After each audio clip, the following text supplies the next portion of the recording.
నీ హృదయం అనే రాతి గుండెలో నుంచి కన్నీరనే నీరు ప్రవహిస్తే నీ ఇంటికి అది క్షేమం, నీ కుటుంబానికి అది ఆశీర్వాదం. నీవు ప్రార్థనలో కన్నీరు గారిస్తే అది నీ కుటుంబానికి ప్రాకారం.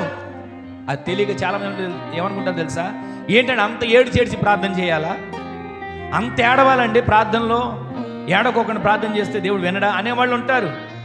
కానీ నీ కన్నీరు దేవుని సింహాసనాన్ని కదిలిస్తుంది. ఆమెను చెప్పండి. నీ కన్నీరు దేవుని సన్నిధిలో అలారం వల్ల మోగుతుంది. ఆమెను చెప్పండి. మామూలుగా వ్యాను వెళితే జనాలు దారిస్తారా? అంబులెన్స్ వెళితే దారిస్తారా? అదే రీతిగా నీవు సాధారణ ప్రార్థన, మొక్కుబడి ప్రార్థన, ఏదో నామకార్థం ప్రార్థన చేస్తే దేవుని సన్నిధికి ఎలా చేర్చబడుతుంది? నీ కన్నీటి ప్రార్థన అంబులెన్స్ వల్ల దేవుని సన్నిధికి చేర్చబడాలి. దేవుని సన్నిధిలో ఇక్కడ అంబులెన్స్ వెళ్తూ కేకేసుకుంటూ వెళ్తుంది కదా, అలారంలో నీ ప్రార్థన కన్నీరు కేక వేయాలి. ఆమెను చెప్పండి.